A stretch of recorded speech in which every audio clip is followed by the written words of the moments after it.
was a geography in my memory, a short metallic stutter, then a small, final silence. What surprised me was not that they came asking for help, it was that they came at all.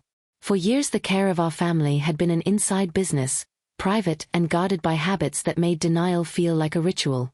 To open that door and ask for witnesses felt, to them, like admitting a crime. To me, it felt like admitting a need. I told them carefully, the only sentence that could hold both truth and the possibility of repair. I can have you back, but not on the terms that got us here. They listened. That sounds prosaic to call it a miracle, but the stillness that followed was one. Faces rearranged, suspicion thinned into calculation, then into shame, then into a kind of relief that rules, however awkward, were now possible. My father, who always kept coins more as punctuation than currency, rooted in his jacket pocket as if a clink of metal might restore the old world. My mother, who had for decades defended dignity by refusing humiliation, sat on the stoop and allowed gravity to pull at that armor. I had not seen her allow vulnerability like that before. She seemed suddenly larger and smaller at once, someone rearranging an invisible wound to let light in. The night was the beginning of a sequence I would later mark with dates. In January 2008, I called the only counselor I trusted and explained what I wanted. Not therapy as a magic cure, but a professional witness and guide to make promises enforceable. The counselor insisted on structure. There would be reporting, monthly check-ins for 6 months, written reflections after sessions, and an agreement not to reduce the old incident to a single, isolated wound that could be explained away. We also set a protocol for attendance. If someone missed 2 consecutive sessions without notice, there would be a phone call and then a written summary of the missed commitments. That protocol was not punitive so much as anticipatory. It acknowledged how easy it is to forget promises until forgetting becomes a pattern. I reached out to the nurse who had held me through stitches and late-night fears. In February 2008 she gave precise, clinical advice, how to keep medical appointments from becoming stages for old dramas, how to insist on medication reconciliation when several doctors were involved, and how to document instructions so that one pillbox or one chart could not be recast as proof of villainy. We found a trustee in March, someone local and steady, willing to draft an arrangement that would limit sudden access to accounts and prevent coercive demands disguised as familial love. The trustee agreed to a simple ledger system. Every withdrawal or request for funds over a small threshold had to be logged, justified, and co-signed or countersigned by an agreed-upon representative. There would be monthly statements. There would be transparency. These measures felt both bureaucratic and tender. Legal language, signature lines, and medical forms can seem cold, yet that scaffolding provided a kind of care. There was tenderness in arranging a power of attorney precisely because it acknowledged that love sometimes requires boundaries. There is a strange intimacy in deciding who will speak for whom, and under what conditions. The trustees' documents, formal, sometimes clumsy, were, in their way, an extended form of attention. They made manipulation harder. They made apologies something that could be checked against notes and attendance, not just a performance delivered in tears and then evaporated. I remember the first time we sat with the counselor and read the agreement aloud. It was April 7, 2008. The air in the room felt taut. My father spoke with the bluntness that had once served as both defense and evasion. He admitted a few things and rephrased others. My mother cried in a way I had not previously allowed myself to witness, not theatrical weeping but slow unraveling. The counselor wrote in a small, neat hand. We all read the commitments back to each other. The counselor told us to expect relapse, that old habits are durable and that progress is often 2 steps forward, 1 step back. We wrote that sentence into the record because it steadied us, it named what would come. For a while the scaffolding held. It did the practical work I had hoped for. The trustee kept a ledger of transactions and requests. The trustee's file prevented distant relatives from crafting alternative stories about money or influence. The counselor logged attendance and the content of sessions. Notes that were neither private therapy secrets nor public accusations, but records of incremental change. My parents learned, in small steps, how to live under observation. They sat in waiting rooms that had been unfamiliar to them, the brittle gray of institutional upholstery, magazines unread. They filled out forms with a slow concentration that looked to me like prayer. My father learned to answer prompts rather than to launch into the old bluntness that used to serve as evasion. Their apologies shifted too. In the counselor's office, the gestures happened again, an admission, a sentence or two of regret, but this time there was a tendency to the words. The apologies did not erase the ledger. They softened its margins. There was relief in that, not the kind of relief that erases history, but the relief that makes history less likely to repeat itself with identical consequences. Life, predictably, complicated the carefully laid plans. My father's health declined in ways no document could forestall. Around 2013, the first serious hospitalizations began. Nights under fluorescent hospital lights returned a panic I had tried to bury. There were drives between house and hospital, hours spent in a stiff plastic chair that never looked like rest. There were phone calls from the trustee about signatures and clarifications that felt like thin threads tying me to an obligation I both wanted and feared. The counselor's forecast proved prescient, old habits resurfaced. My mother missed a medication in the spring of 2014. My father, in a tone that used to make me flinch, suggested I had been theatrical about my surgery when he meant to say he wished he had been more present. I learned to notice the difference between anger and habit. I would pull out the ledger and read the commitments we had made together. I had told myself I would not make forgiveness a single ceremonial act. I would allow accountability to be lived day by day. The years between that October night in 2007 and the funerals, 10 years that slid and stuttered, were the strangest compromise I have known.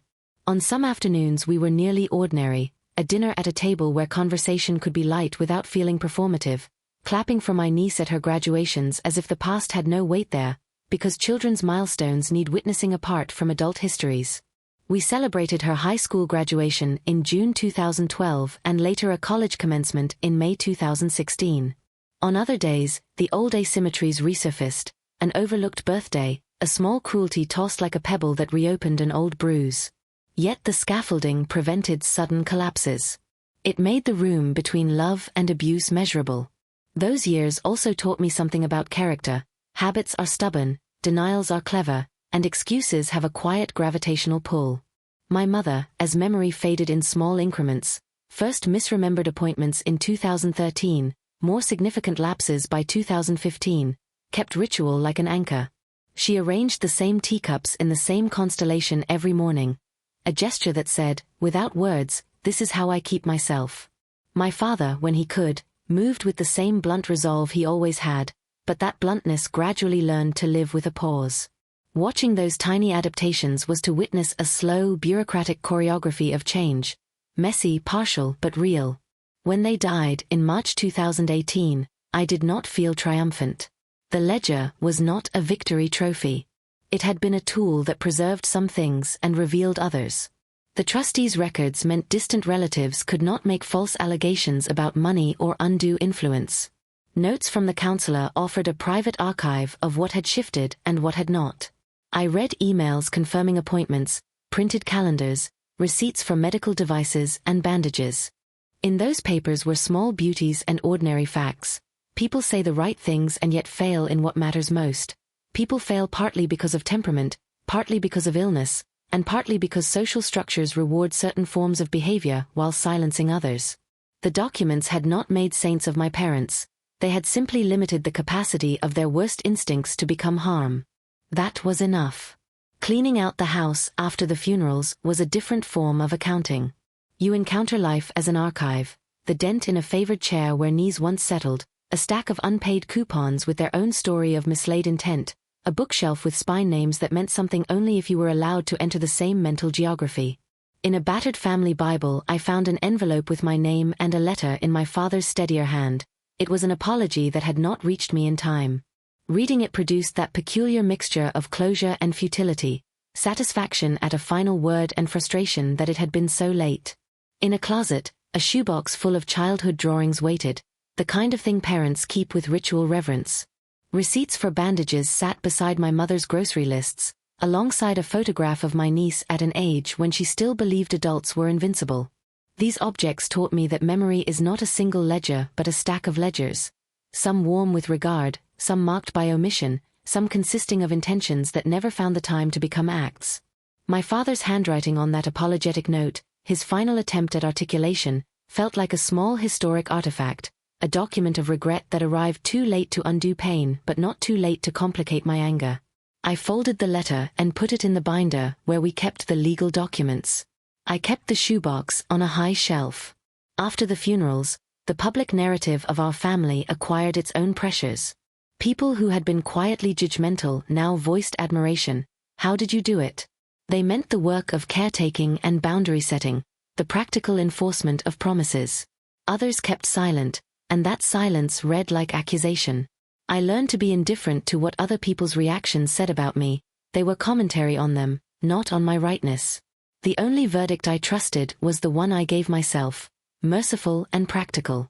I had done what I could to prevent further harm. I had preserved the dignity of the people who raised me even while refusing to accept the cruelty they sometimes offered.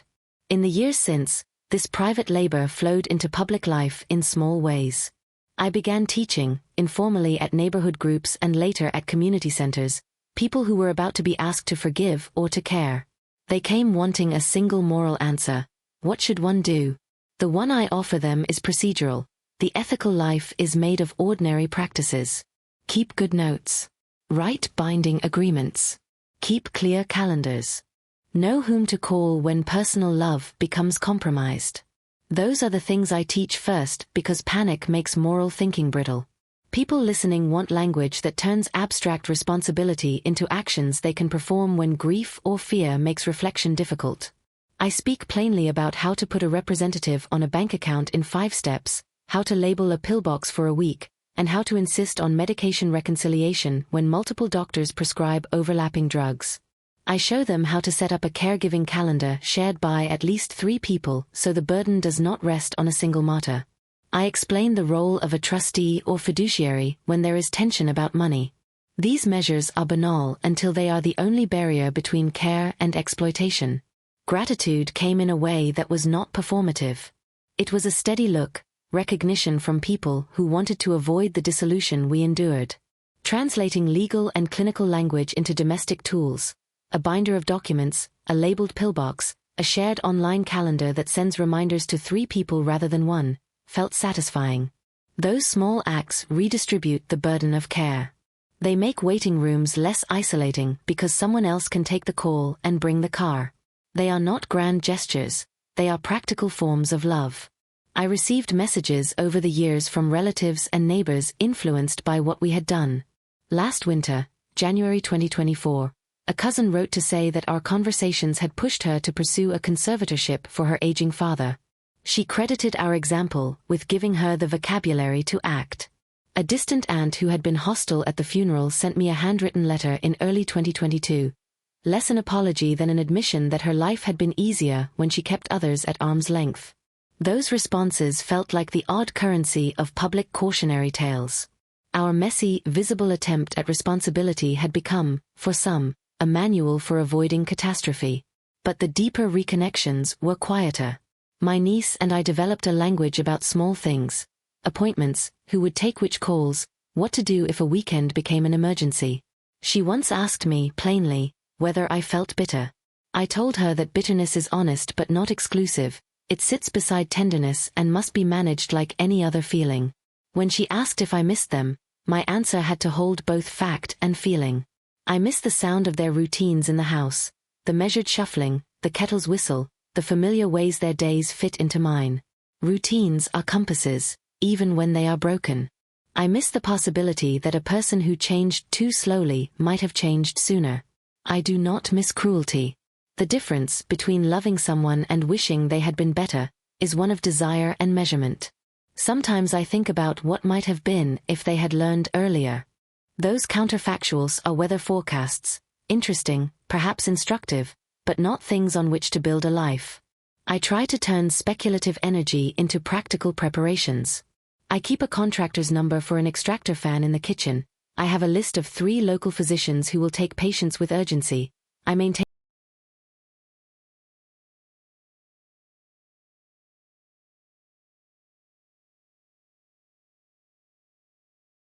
they are modest forms of affection.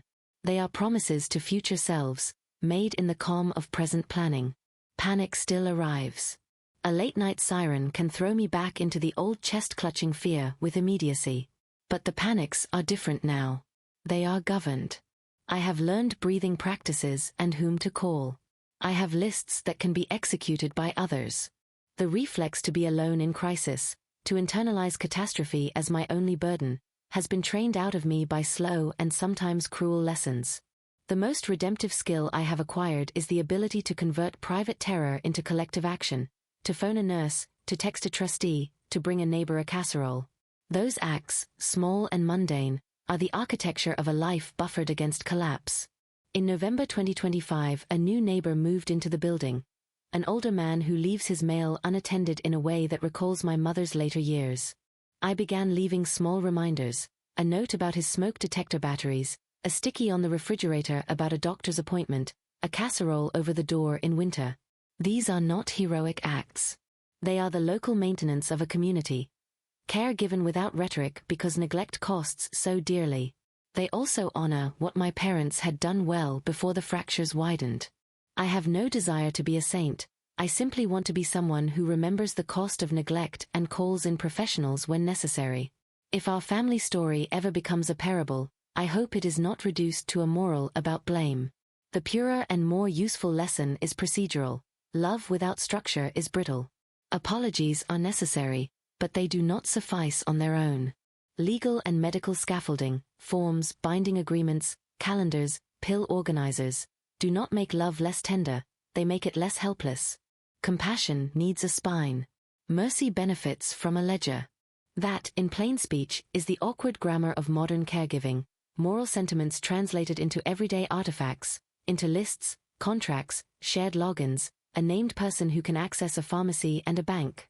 I carry their deaths like a pair of gloves, one padded and warm with affection, the other stiff with old injuries. I have learned to remember them with both hands.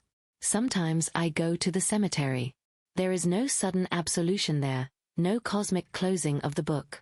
Instead, there is composition, an inventory of gifts and omissions, a slow accounting that resists the idea of a perfect balance. I leave small, practical things sometimes, a note, a photograph, a folded list. It is not ritual for ritual's sake. It is continuation of a practice, attention, recorded and returned.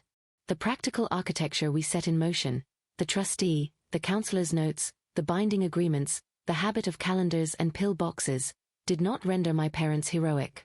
Nor did it render them villains.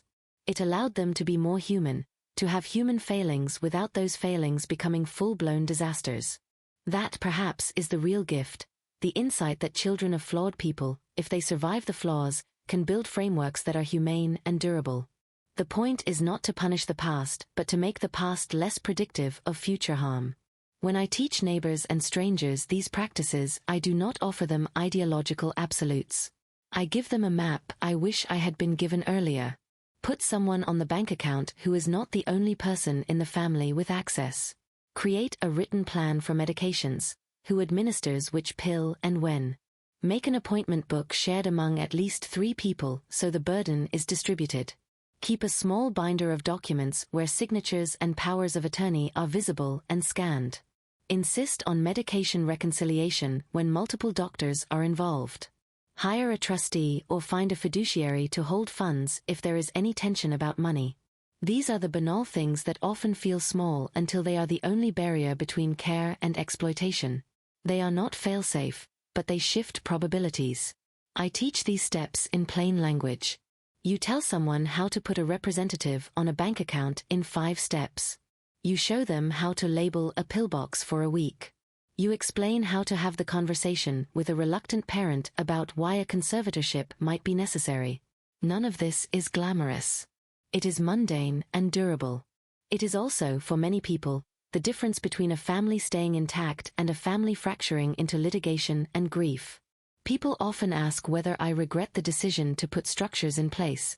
Did we sacrifice intimacy for bureaucracy? My answer is a steady no. The scaffolding did not displace intimacy, it protected it from being consumed. The house where my parents lived in their last years still had warmth, the tea rituals, the familiar creaks, my niece's laughter. But it also had boundaries that prevented the worst of human behavior when illness and denial made cruelty more likely. Love, in that frame, needs instruments. There are moments I still find acheful. The shoebox of drawings is a small, outrageous treasure, a child's strokes of color that insist on a past where adults were indestructible. I do not want to teach that belief away entirely, rather, I want to refine it. Adults can be held accountable. With the right instruments, flawed people can come to tender endings. That is the sturdier version of the child's faith, not that adults are invincible, but that they are responsible to one another in ways that are practical and enforceable. The blueprint my parents left me, in their asking and in their inability to have asked earlier, is both sentimental and strategic. They came to my door seeking what they had not been able to give before: timely help, consistent presence, a changed instinct. They left me with something else, a translation of care into practice, the messy marriage of law, medicine, and daily attention. It is a blueprint for how to care for those who cannot fully care for themselves while keeping oneself intact. I continue to write things down. I keep calling the nurse who helped us navigate prescriptions. I drop notes to the caregiver who stayed through the hardest nights. I teach my niece how to insist on appointments and how to keep receipts. When I open the shoebox and find the drawing of a child who believed adults could not be harmed, I smile. I do not want to extinguish that faith. I want to shape it into a sturdier trust, that adults can be held, carefully, accountable to one another, that with the right instruments, even flawed people can arrive at tender endings. There is no tidy moral here, nor do I want one. The story is messy because life is messy. But there is a pattern. Private failings will thrive where there is no structure. Love without structure is vulnerable to being weaponized into blame or neglect. Apology without attendance is performance. Legal and medical scaffolding is not the enemy of tenderness, it is its support. Mercy needs a ledger. Sometimes, in the quiet between errands, I restitute small rituals my parents loved. I make tea in the late afternoon in the way my mother used to arrange the cups, and I think of that moment on the stoop when she allowed herself to be seen. I call the neighbor with the piling mail to remind him about his smoke detector batteries. I respond to messages from people who have, because of our example, put structures in place themselves. The moral language that used to dominate our household, accusation, defense, avoidance, has been displaced by procedure. There is a consoling ordinariness in that: lists, calendars, signatures, a named person who will always be on call. It is not romance. It is care. If you find yourself at the door where my parents once stood, consider a particular phrase I learned to use: presence with limits. It names both a posture and a practice. Presence honors the person. Limits honor the truth that some patterns are poisonous. To offer both is to refuse false absolutions and to demand work. It is humble, and it is demanding. It is the kind of love that can survive illness, stubbornness, and old habits. I have no illusions that I lived perfectly through that time. I made choices I would make differently now. I was sometimes too hasty with my anger, at other times I was too patient. But I tried to make my decisions accountable, to professionals, to a trustee, to a counselor, so that my intentions could be checked against external records. That practice, of subjecting personal decisions to public procedure, is the lesson I want to keep teaching. It is the lesson that structural attention matters more than moral clarity in the moment when you are exhausted, frightened, and grieving. The ledger, the trustee's records, the counselor's notes, these were, and are, instruments. They are imperfect. They require maintenance and commitment. They require that someone show up to fill out a form, to make an appointment, to drive a parent to a doctor. But those small tasks add up. They are the seams that hold fragile humans together. I do not expect universal gratitude for this approach. Some people will always prefer the language of absolutes, complete forgiveness or permanent estrangement. But the world is rarely so tidy. Most people live in the gray. For those of us who have learned by bruises, the jobs are practical. Bind accounts, label medicines, share access, keep 3 people on a calendar, insist on professional witnesses when patterns of neglect or manipulation become clear. Teach these things like you would teach someone to change a tire. They might save a life. They will certainly save dignity. Sometimes, on an ordinary afternoon, I take the binder from the shelf and read an old email confirmation for a counseling session dated April 7, 2008. The paper is banal. The memory is not. It is the sound of people coming to terms with the costs of the past and deciding to build futures less likely to replicate those costs. That is the work, tiring, thankless, precise, that we did. It is the work I now try to pass on. When I stand at their graves, I do not expect more than an honest accounting. I put down small things, a note, a photograph, a list that marks how we tended them in the end. It is not atonement. It is a record. It is the continuation of the habit we built, attention recorded and returned. In the end, perhaps the most useful thing my parents gave me was not forgiveness nor a perfect story. It was the insistence that life requires arrangements. It is a strange legacy to inherit, to be taught how to build a system out of heartbreak, but it is also a powerful one. It means that even when people fail you in the ways people fail, you can still do the work that prevents those failures from becoming catastrophes. It means that you can keep someone alive with dignity even if you cannot change every instinct that made them harmful. I keep the contractor's number in case an extractor fan fails. I maintain the list of 3 physicians who will take a patient without delay. I keep the binder with the legal documents and the printed calendar with initials beside each appointment. I teach my niece to insist upon appointments and to keep receipts. I check on the old man whose mail piles up and bring him a casserole when winter comes. These are the habits of care I hope to pass on. When I open the shoebox and see the bright strokes of a child who once believed in adult invincibility, I smile and feel a quiet, complicated joy. I do not want to extinguish that faith. I want to teach the child a sturdier confidence, that adults can be held accountable, that love can be supported by practical instruments, and that with patience, structure, and attention, even flawed people can be guided toward endings that are tender rather than destructive. The night my heart stopped moving on its own regimen and the emergency room lights turned from white to something that pulsed like a threat, my parents did not come. I say that plainly because it matters. Their absence was not an accident of distance or of paperwork. It was consistent with a pattern that had taken shape over decades. A pattern in which needs were minimized, asking was deferred, and the emotional ledger of our household was kept with a pen dipped in shame. The surgeons cut, the nurses whispered, and the machines kept time. I survived the operation, but the hollow of their absence echoed for years after, marking one more item on the list of small betrayals that accumulated into crisis. 5 years later, when the calculus of illness and age had rearranged the furniture of our lives, my parents stood at my door asking for what they had once declined to give: uninterrupted presence, a named person to hold the keys to their accounts, someone to schedule and attend appointments without the evasions and half-promises that had defined their earlier responses. They arrived with the humility of people who had finally seen the arithmetic of consequence and wanted credit for contrition. They were not the people who had refused to sign a simple form or who had let a critical call go unanswered in the middle of the night. They were, at least in that moment, supplicants. That change, urgent and incomplete, was the pivot from which the rest of our years turned. In that pivot there were dates and documents. I remember the insurance notification stamped the week they first proposed a plan. I remember filling out a power of attorney in the living room on October 12th of that year, the legal pad between us and the air full of an awkward gratitude. I remember a phone call to a trustee recommended by a neighbor on October 19th, after a long conversation that ended with the trustee saying, plainly, "Structure will do more good here than sentiment." We recorded those dates not because bureaucracy is thrilling, but because, as I had learned, dates are small anchors in a life whose moorings have been loosened by illness. They make it harder for someone to later claim that nothing happened, or that whatever harm occurred was the product of an unremembered moment rather than a series of avoidable choices. The first year after they asked for help was the most administratively dense. We created accounts that required 2 signatures for transactions above a small threshold. We instituted medication reconciliation every month on the first Monday, and I learned the names of drugs I had once only heard in commercials.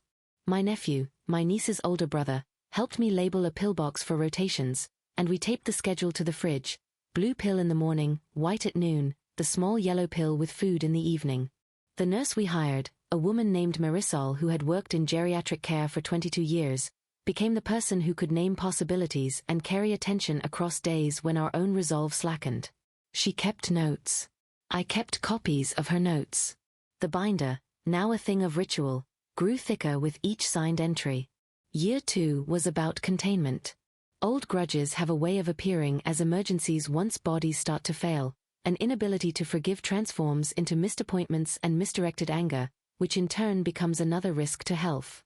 We met a mediator, Samir, in March, who insisted on writing down not only what we needed but how we would ask for it. Make the request non-negotiable, he told us, and then part of his work was bureaucratic decency, making sure requests were visible to multiple people. We created an appointment group on a shared calendar and added 3 trusted names to it. We taught my niece how to send reminders not as scolds, but as information. These were small, ultimately suffocatingly practical moves. Set the alarm, bring the slip of paper, call if running late, but they knotted the family together differently than the old habits of evasion and performance had permitted. I will not pretend that this was a linear story of reform. Year 3 had relapses. There were nights when a phone call went unanswered and a prescription lapsed. There were occasions when an account was closed without notice because old fears about control reasserted themselves. Each failure felt like a backward slide of the kind we had feared would happen without constant guardrails. We litigated some small things. We paid for a financial audit because once was not enough to trust that the accounts were being used for their intended purpose. We scheduled a conservatorship hearing and then postponed it when a new agreement seemed to hold. The record was messy. Letters, emails, receipts, a string of small court dates that taught me courtroom decorum and the odd intimacy of legal formality. And in that mess, on April 7, 2008, I found the printed confirmation for a counseling session we had all agreed to attend. The email was banal, its subject line literal: counseling confirmation, April 7, 2008. The fact of that date on a piece of paper felt like a landmark. Alongside the paperwork were rituals that functioned as ritual does in older histories. They made meaning through repetition. On Sunday mornings we went to the pharmacy together and negotiated with the pharmacists about automatic refills. We instituted a weekly dinner where the task was to look at the coming week's calendar together and name at least 2 contingencies for each appointment: who would drive if someone was sick, who would call if there was a snowstorm. We called these meetings the briefings at first, and then, affectionately, the check-ins. The check-ins were less about ceremony than survival. They were how we learned to make decisions that would survive an argument, a nap, or a moment of fear. What is perhaps most surprising in the arc of those years is how affection and bureaucracy learned to tolerate one another. The house did not become a hospital. It remained a place of tea and the shoebox of drawings, and there were evenings when my mother produced a recipe she had nearly forgotten and we cooked together until the kitchen filled with steam and memories. These moments were not compromises. They were proof that scaffolding and tenderness can coexist. They required labor, the scheduling, the conversations, the legal filings. But they permitted us to have the tea ritual without the undercurrent of a missed medication turning affection into accusation. The charity we offer to ourselves in stories sometimes contorts memory into heroism. I save them, one says, and loses the texture of daily fatigue. The truth is messiah. I was exhausted in the first year, rageful in the second, bureaucratically strategic in the third. There were times I made decisions out of fear or anger that I later revised or apologized for. But I learned, slowly and circuitously, to use institutions as instruments of care rather than armor to justify my worst impulses. My actions were not always noble. They were often corrective. In year 4 the hospice conversation arrived, not as a cliff but as a series of incremental recognitions. We spent a long afternoon in October mapping probable trajectories of decline and aligning them with wishes that had once been informal and now needed to be written down. Do not resuscitate if certain thresholds were passed. A preference for being at home rather than in an intensive care unit unless recovery was possible. We invited the physician to our kitchen table. The doctor brought a printed pamphlet and a small, precise kindness. That conversation was a study in provisionality, what we could plan for and what we could not. The plan held because of the binder and because of the people we had named to hold each part of it. By year 5, the pattern had settled into a form I no longer had to invent at each new crisis. The binder was thick. The account had a trustee. The nurse staff had a rotation that ensured nights were not entirely my responsibility. The small failures still occurred, missed calls, a wrong dosage noted in an audit, but they were not existential in the way they had been before we had a scaffolding of named responsibilities. It was in that 5th year that the full force of the past, the night of my surgery years earlier, the absence that had been a wound, met the present scaffolding. That is when my parents, who had once refused to attend, who had been absent during an episode that might have killed me, knocked on my door and asked, with rawness and a tremor of shame, to be cared for in return. It would be easy to describe that moment as a simple reversal, the injurers asking to be forgiven. But that would flatten the complex texture of what actually happened. They did not ask for forgiveness so much as help. They came with an understanding that their habits had long ago exceeded their usefulness. They were sober about the ways their earlier choices had harmed others and themselves. They didn't plead for absolution as much as they begged for guidance.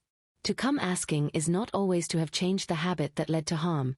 Sometimes it is merely to have reached the point where the cost of maintaining the habit is higher than the cost of changing it. They reached that point, and we set about the work of translating their acknowledgement into practices that would make their later years less dangerous. This translation was not mechanical. It required us to reframe responsibility in a way that neither infantilized nor abandoned them. We named roles: who would handle finances, who would manage medications, who would coordinate appointments. We agreed on thresholds for action. If a particular test crossed a number, an alert would be sent to 3 people. We wrote contingency plans. If an accountant was needed, we had one on retainer. If a home repair was urgent, we had the contractor's number at the top of a folder. All of this sounds mundane because it is mundane. The magnitude of its effect is that mundane things, when done reliably, are the difference between dignity and indignity at the end of life. There were practical, unromantic payments to make: paying for home health aides, covering co-pays, arranging for transportation to specialist appointments. The financial conversations were painful and technical. We asked a fiduciary to audit what had been spent and to create a simplified ledger so that the family could see where money went and why. That transparency was itself a kind of mercy. It removed the suspicion that had been a wedge in our family and replaced it with a trail of receipts and initials. In replacing suspicion with records, we did not eradicate friction, we contained it. Over time, people from the neighborhood began to call and say that they had done what we had advised. A woman on the block set up shared access to her mother's accounts. A man who had been embarrassed to ask for help hired a caregiver after I walked him through the steps. Their calls were small proof that the lessons I had learned and codified into that binder and those routines had value beyond my household. They suggested that what we had built could be taught. That possibility shaped my next choices. I began to give talks at community centers. I sat with families one by one. I wrote down checklists that I handed to people in the clinic waiting room. These lists were not platitudes. They were steps. Whoever holds the account must be named. Medication reconciliation must be monthly. At least 3 people must be on a shared calendar. That specificity, I found, made abstract care concrete.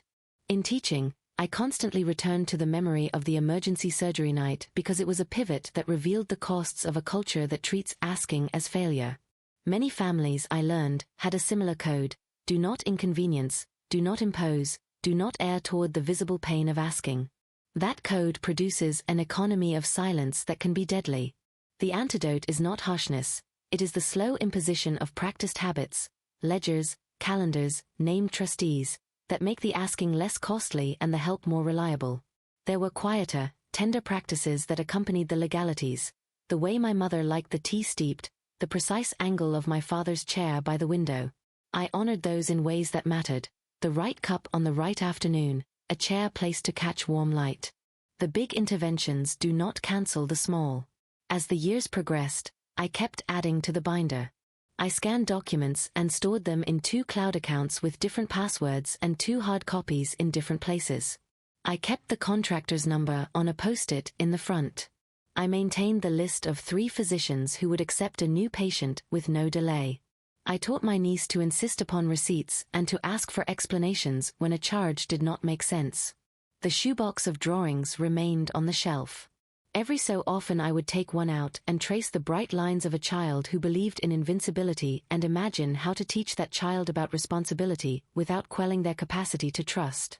There are directions this story can take. I know because I have been walking them. The institutional habits we built make certain futures more likely but do not guarantee outcomes. They are probabilities stacked in favor of dignity. They do not erase the memory of the night when my parents did not come. They transform it into a ledger I visit and a teaching I offer. In the years that follow, I expect to bring that binder into more living rooms, to sit in more kitchens and help draft the kinds of simple documents that preempt catastrophe, and to keep the shoebox because it reminds me what we are trying to protect. I will continue to insist that tenderness has instruments and that mercy needs a ledger. I will continue, too, to teach that the price of refusing to ask can be the price of another person's life, and that learning how to ask is part of a moral education we owe each other. These are not conclusions so much as commitments I carry forward, and they will guide the work I do in the years to come. By the time my parents stood on my stoop in March 2019 and asked to be cared for, 5 years had passed since the surgery that reshaped the architecture of our lives. I mark things by the calendar now in a way I never did before. The night of my operation, March 14, 2014, remains a fixed point. The fluorescent glare of the emergency room, the cool metallic click of monitors, the absence of two bodies who, by habit or fear, chose not to be present. That absence opened a wound that time did not close, but it did teach me to measure time differently. When I say year 4 and October, those are not metaphors but coordinates. October 2017, the afternoon when the physician sat at our kitchen table and handed over a pamphlet titled, "When Cure is No Longer the Goal," the day we printed DNR language and affixed it to the front of the binder. When I say year 5, I mean March 2019, the month my parents arrived at my door with a humility that was almost physical.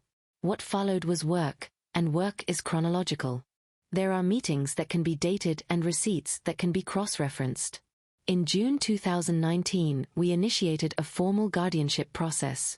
Because my parents were lucid but flustered, we chose a lightweight intervention, a durable power of attorney for finances and a separate medical proxy.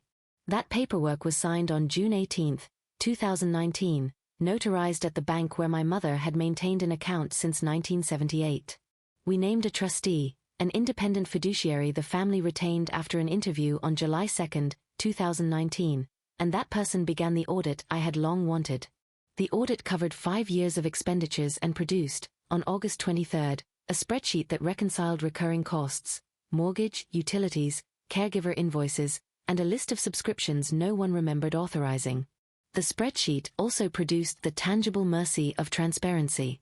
No one liked some of the decisions they had made in secret: the vacation home they could no longer afford, the medical equipment purchased impulsively, the credit card bills stacked and ignored.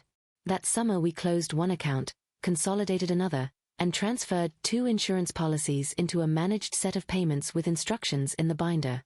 September 2019 was the month the nurse rotation solidified. We contracted with a home health agency on September 10 to provide 12 hours a day of skilled nursing and 4 hours of attendant care, with night checks 3 nights a week. The nurse roster was pinned to the inside cover of the binder and updated every month. It read, in the tidy handwriting I had insisted upon, the names of the nurses, the times, and the tasks assigned: medication reconciliation on the first Monday, wound checks on the second Wednesday, the call-in number for after-hours advice. We set alerts so that if a blood pressure reading exceeded a threshold, systolic over 160 or diastolic over 95, 3 people would be notified: me, the trustee, and the primary physician. That protocol was followed exactly on November 2, 2019, when an elevated reading resulted in a quick telemedicine consult and a medication adjustment before a crisis could take shape. The arrival of the pandemic in March 2020 introduced a new chapter. Care, always logistical, became both more intimate and more fraught. The first lockdown that year meant the nurse rotation had to be reduced briefly to limit viral exposure. In its place we contracted a different caregiver for a period of 4 weeks, and I learned in granular detail how to don and doff PPE. The binder acquired a COVID addendum, vaccination records. My parents received their first doses in late January 2021. An inventory of masks and hand sanitizer, and a list of the neighbors willing to pick up groceries without entering the house.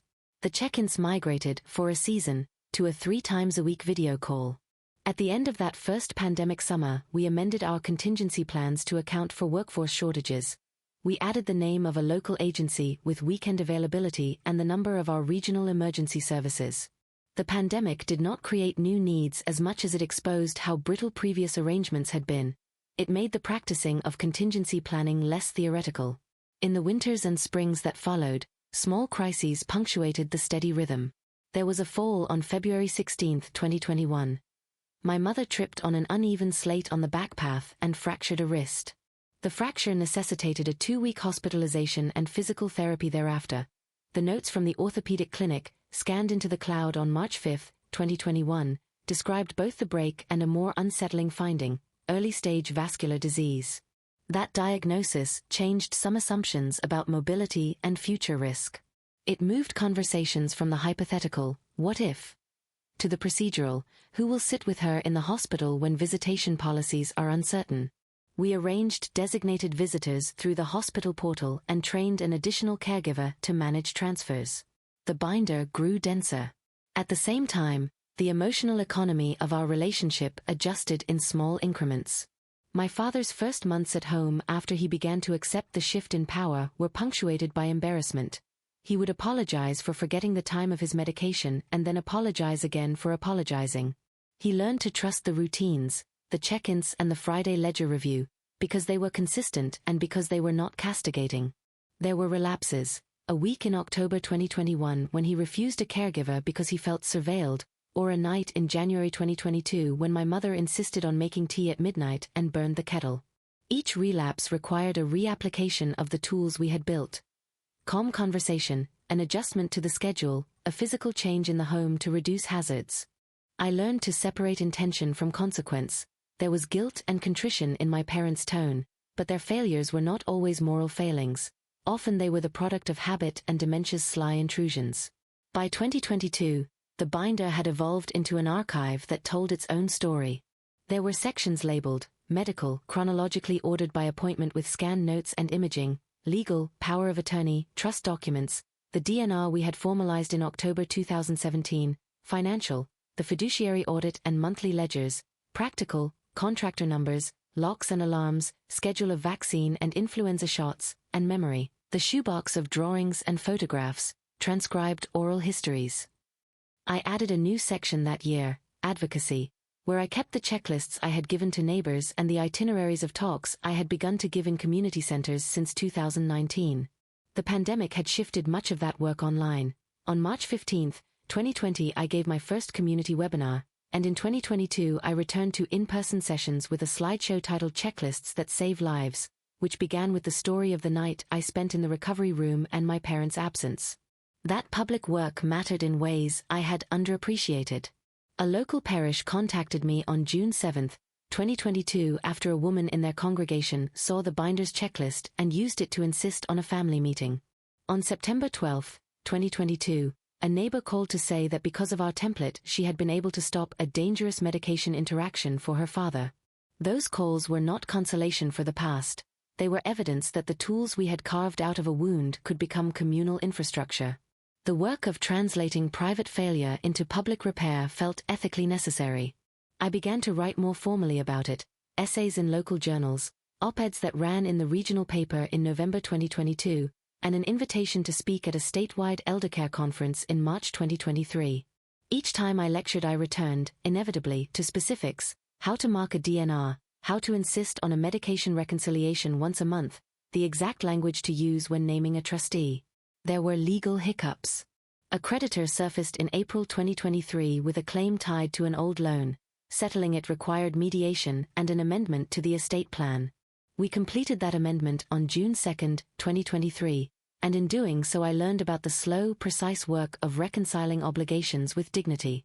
An outside auditor was hired in July at the trustees' recommendation. Their report, delivered in September, validated the ledger but also recommended simplifications: consolidated billing for the caregiver services, automatic payments for utilities, and a monthly meeting with the trustee to preempt any friction. Those meetings took place on the second Wednesday of each month and were, in themselves, a ritual that reduced anxiety. Rituals: how we kept the tea warm at 2 in the afternoon, which chair got the sunlight, the shoebox we opened on Sundays, were not trivial because they tethered the abstract dignity we aimed for to quotidian pleasures. In late 2023 a new worry arrived. My father's memory began to fragment more noticeably. It was not catastrophic at first: misplaced keys, repeated stories, an inability to remember recent appointments. We arranged a neuropsychological assessment on January 10, 2024, and the diagnosis, mild cognitive impairment, was formalized on January 28. The diagnosis reframed every plan we had. We adjusted medication regimens, increased supervision during certain hours, and added signs and labels to the house to reduce confusion. We also had the more difficult conversation about driving. His license was surrendered voluntarily on February 20, 2024 after a brief, sorrowful test drive around the block that made us all recognize the limits of independence. These months were a study in moral calibration. I had to balance the imperative to protect with the imperative to preserve autonomy. Some decisions were practical. We installed grab bars in the bathroom, installation completed March 12, 2024, and a monitored alert system with two-way communication, activated April 1, 2024. Some were emotional. My father, who had been so private about his finances, allowed me to sit with him on April 18 and explain the trustees' reports, line by line, until he nodded in understanding. That recognition did not erase his sense of loss, but it gave him an accounting and, more importantly, it made him a partner in the process rather than its passive subject. Through all of this, the shoebox continued to exert its quiet gravity. On a rain-dulled afternoon in May 2024, I pulled one of the drawings, a crayon sun in a corner of an index card, and read aloud the loop.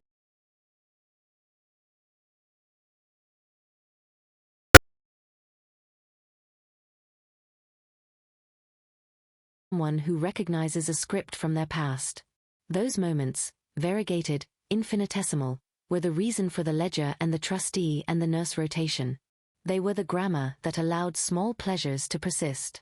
The next chapters, I know, will require new recalibrations. We are not yet at an end point. There will be more hospital visits, more pharmacist conversations. Our automatic refill negotiations, the Sunday pharmacy runs, are now ritualized in a way that has outlived their urgency, and there will likely be further legal housekeeping as estates compress and benefits are reconciled. I expect to spend portions of the next 2 years refining the binder further, perhaps digitizing some sections so they can be accessed by relatives who live more remotely. I will teach more, in community centers, at the clinic waiting room, online, and through the small, stubborn channels where real families attend. My public work will continue to be informed by private failure, the absence at the emergency room that precipitated the whole enterprise, the nights of anger and exhaustion, the slow learning to use institutions as instruments rather than shields. There is always a private ledger of emotion that runs parallel to the fiscal ledger. In August 2024 I will approach 10 years since the surgery, and that marker will bring ritual, a private dinner with the people who have been most present, a revisiting of the timeline, a recounting of the nurses' names pinned in the binder's pocket. I do not expect absolution. There are things that cannot be repaired by schedules or checklists. But I do expect more gestures of repair, my parents' steadier appreciation for the scaffolding they once resisted, my continued insistence that tenderness be matched with instruments that make it sustainable, and a modest public practice that tries to translate private catastrophe into communal prevention. When I teach other families the scripts and documents we have used, I am always explicit about one thing. These are not stopgaps that erase responsibility. They are languages that make responsibility possible. You cannot legislate love, but you can translate it into the specifics of a binder, a calendar, and a named trustee. That translation takes patience, paperwork, and a willingness to be both bureaucrat and child at different times. It is work that extends across years and requires us to keep accruing small acts that, taken together, make a life safer and more tender. I can measure the future now in the way I measure the past, by dates when documents are signed, by the days when nurse rotations change, by the quarterly audits and the monthly medication reconciliations. Those numbers and dates will not make everything easier, but they will make certain futures more likely, futures where a missed medication does not become a catastrophe, where a late-night fall becomes a manageable event, where dignity is preserved not by rarity but by repetition. I will continue to add to the binder, to teach its forms, and to sit in kitchens translating emotion into practice, because the night of March 14, 2014 taught me that the cost of silence can be a life and the cost of asking can be the difference between harm and care. I have told the binder's origin many times, but I have never told it without naming the moment that finally broke the paralysis, March 14, 2019. It was 5 years to the day after the surgery I woke up from that night of unanswered calls, and it was on that morning, exactly at the anniversary, as if calendar and conscience had conspired, that my parents came to my door and asked, with a humility that was both sudden and aching, for help. They were not theatrical about it. There was no confession in the language they used, only a narrow set of requests that read like a list. Can you check our mail? Can someone look at the pills? We get confused with the times. They begged not for absolution but for instruction. That asking was the precise pivot between neglect and partnership. That spring of 2019 became a season of small admissions. We sat at my kitchen table on March 18, 2019 and went through recent bank statements line by line. On March 22, I printed a medication grid and stapled it into a notebook we called the schedule. By April 1, 2019 we had set up a first rudimentary folder for appointments, the ancestor of the binder. On April 15 my parents signed the durable power of attorney we had discussed tentatively for years. Those legal papers, when they arrived, did not feel like the cold closing of a chapter but rather like an opening, an instrument through which we could translate bewilderment into manageable practices. In July 2019 I led my first talk in a community center. It was modest, a 45-minute conversation punctuated by people who nodded so hard they displaced the patterns of their lives onto the plastic chairs. The public work that grew from that march was not immediate theatrical success, it was iterative. From 2019 through early 2020 I refined the checklists, tested them in neighbors' homes, and learned which items people actually used: appointment reminders, a one-page medication reconciliation, a durable medical power form in plain English. Then the pandemic compressed everything. On March 15, 2020 I gave the first community webinar, and suddenly geography shrank. People from out of state wrote, family members with dispersed relatives printed my templates. A parish in June of 2022 that had used the checklist to insist on a meeting cited the template's origin in those first, difficult conversations 5 years earlier. What had begun as a private defense became, incrementally and not without friction, a public good. Those years after the 2019 pleading were also full of uneven institutional encounters. The creditor that surfaced in April 2023 was an echo of earlier financial opacity. Resolving it on June 2, 2023 required opening every drawer and reconciling what had been neglected with what had been promised. The outside auditor's report in September 2023, hired at the trustee's recommendation in July, was a small triumph of transparency. The ledger held up and the recommendations: consolidated billing, automatic utilities, monthly trustee meetings on the second Wednesday, were practical calibrations that reduced the social friction of caregiving. Ritual, again, proved stabilizing.